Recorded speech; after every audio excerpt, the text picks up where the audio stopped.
Welcome to The Last Word. Chris Popst. I'm David Jenkins. And Chris, had a little bit of a break last weekend for some of the teams, a little bit of weather, but we're back at it this week and have some conference tournaments going on. The Scott Mississippi Conference tournaments going on. We have just state-ranked Sikeston against state-ranked Farmington. That was a big game. Basketball is just in full force right now. Hit the ground running, baby. That's what we do. Yeah. All day, every day. Yes, basketball. Still doing. It's just a lot of good matchups. I think we're hitting the middle parts of the season. Dog days. Hitting the dog days a little bit. Hitting the getting a little bit. Kind of in a grind for some of these teams, trying to find their identity. And reporters, and a little bit of a grind. I don't like to.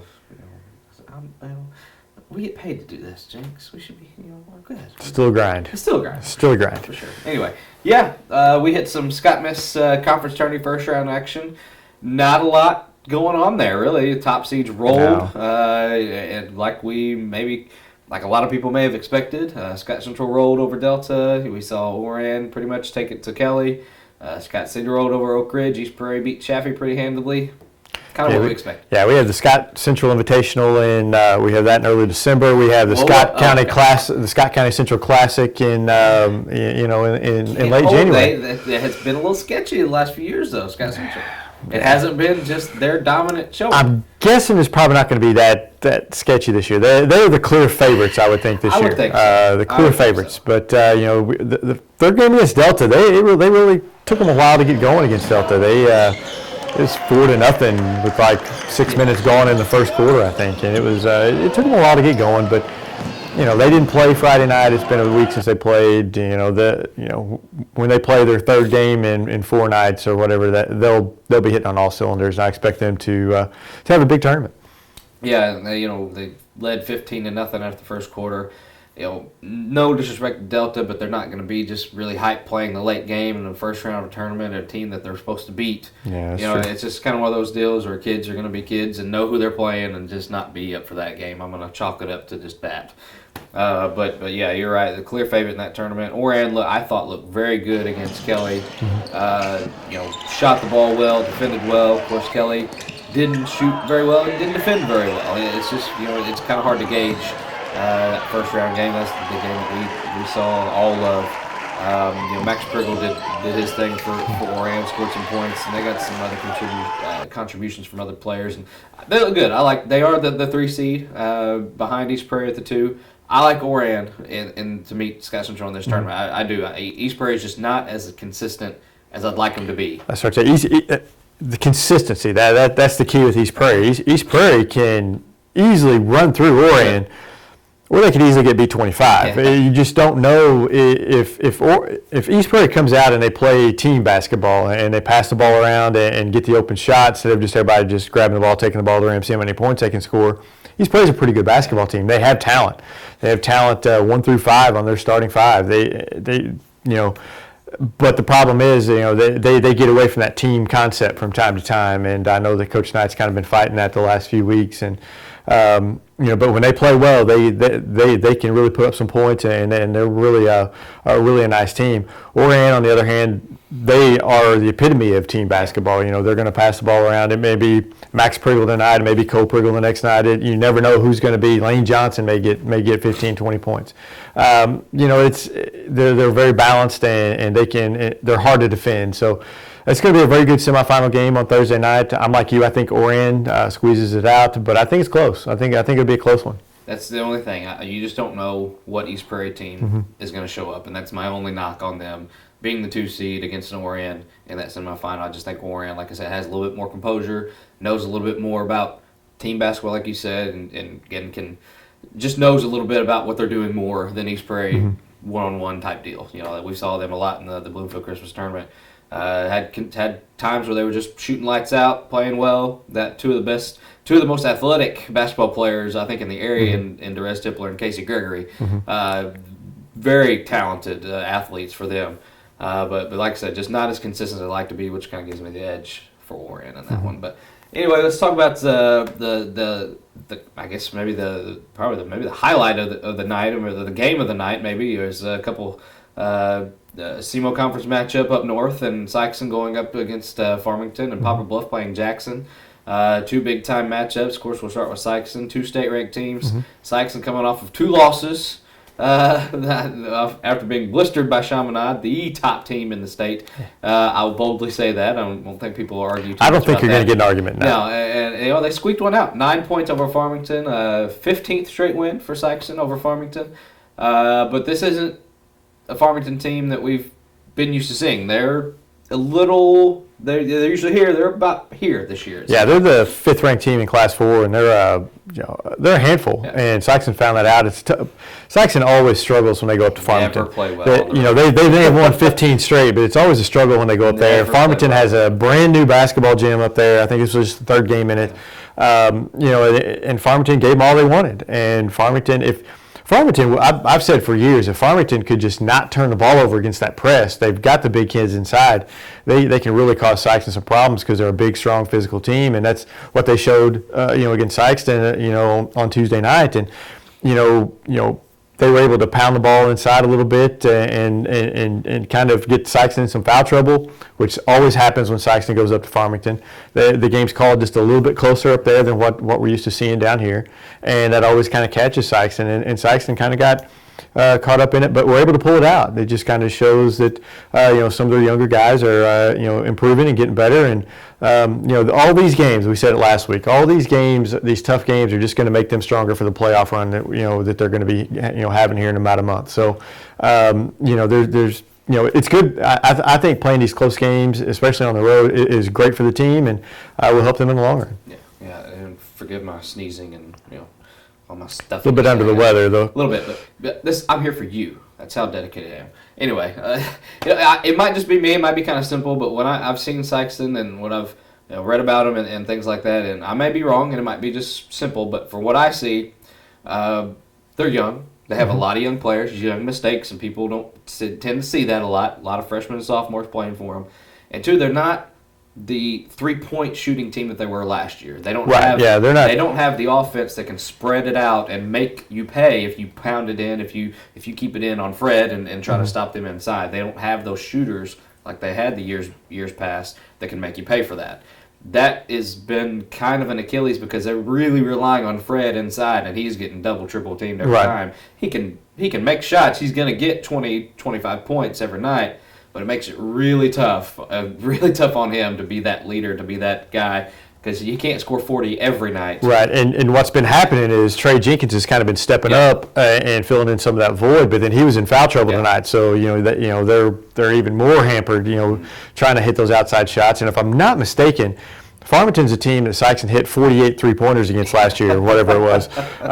622. Yeah, set a school record. In the first half, they hit like 50. I don't remember, but it was I think that was against Farmington last year. So Farmington's improved and they've gotten a lot better, and that's a team that Sikeston could see later on down the road.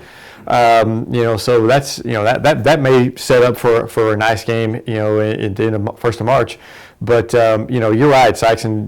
They don't have the 3-point shooting that they've had in the past, and they do. They depend a lot on Fred and a lot on Trey Jenkins inside. They depend a lot on their inside game, and these bigger, stronger teams, they make it a lot tougher on them. That's just what I see because the competition's got a little stiffer, and you start to see those things a little bit more, and that's just kind of what I've saw.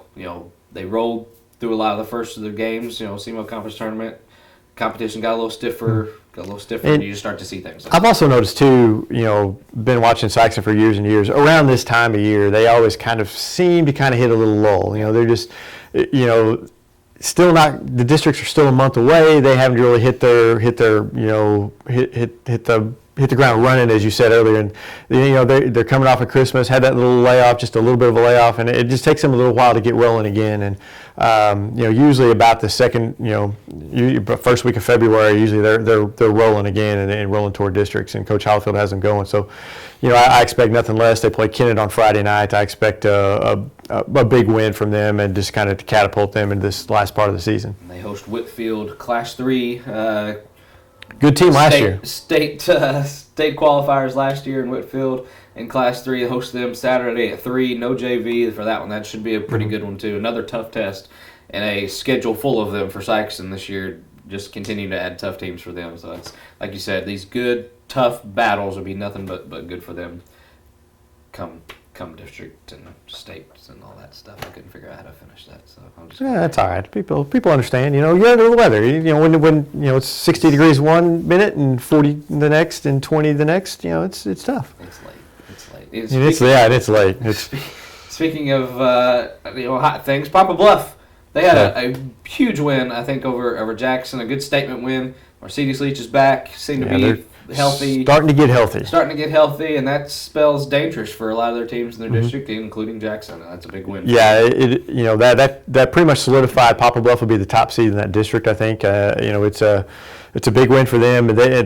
They've wanted all their pieces together for a while now, just to see how good they can be, and they need that. They need this next month to kind of gel and get ready for districts. It'll be interesting. They play Sikeston, I believe, a week from Friday at their place. That place will be rocking. It's Sikeston again. Never really plays well at Poplar Bluff. That's a real tough place to play. They have their new gym this year, so maybe it's not so tough, but.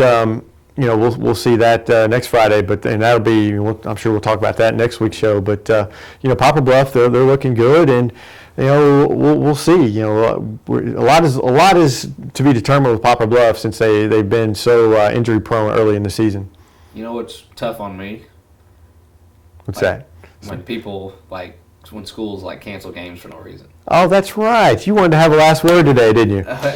Not necessarily the last word. I just wanted to air some grievances. It's Festivus for Mr. Popes. I've put it on Facebook. I've put it on Twitter. If you follow me on Twitter, I'm sure you've heard it or seen it or whatever. Friends on Facebook. Jinx can attest. I've been friends with Jinx for a long time. I don't get upset about a lot of things. He does not. I don't. I'm a pretty mellow guy.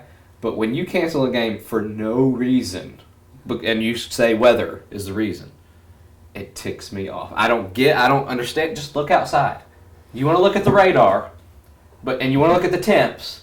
You want to go to radar and predict what you think's going to happen. And just look outside.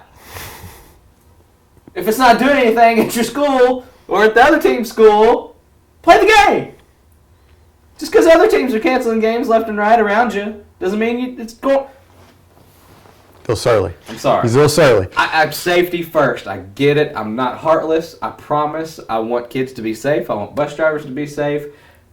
Praise be to God for bus drivers for doing what they do. I know it's a hard job. Hauling kids left and right, especially in temperature. If it's something's going on outside, of course, cancel the game. But if there's nothing going on, play the game. Look outside.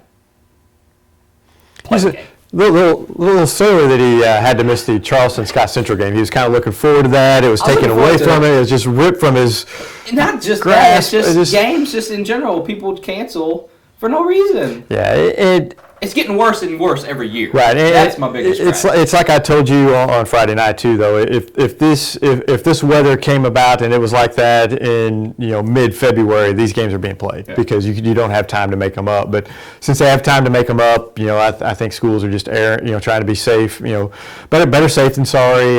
Because the last thing you'd want is for someone to have an accident or something going to or from. And completely understand. I do get it, but some of these I was surprised by the Charleston Scott Central cancellation since the two schools are so close. But I don't know the weather that was. I know what was here, and I ended up at the Bernie Dexter game. Everything was fine over there, and but I'm not in their situation, so I don't know. But it did seem a little funny that some of these schools were canceling, when there wasn't anything going on, really going on. But I do know that a lot of schools like to err on the side of caution. But like I said, if it was mid-February, they're not canceling those games.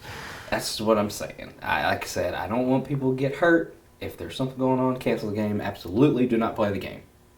But if they're playing games at Woodland, if they're driving in Marble Hill, you can drive. Yeah, the Meadow Heights Woodland game being played was the shocker of the night. Of all of the schools that play in a game. Of all the ice and everything going on, they're playing. If Woodland is playing a game at home in Marble Hill, you can play your game too. Your roads are fine. Those roads are tough to drive on in the middle of summer when it's been dry for 6 weeks. So that was kind of surprising. Not that I missed that particular game. It's just it seems like every single year, it just gets worse and worse about canceling games for weather. Springtime is the absolute worst because Clouds roll in. One little dark cloud rolls in. Oh, we better think about canceling. Yeah, don't get me started about spring, but But anyway, I'm sorry. We'll Second get on a first, rant for- I love all the administrators. I know you have a tough job. I wouldn't want to do it.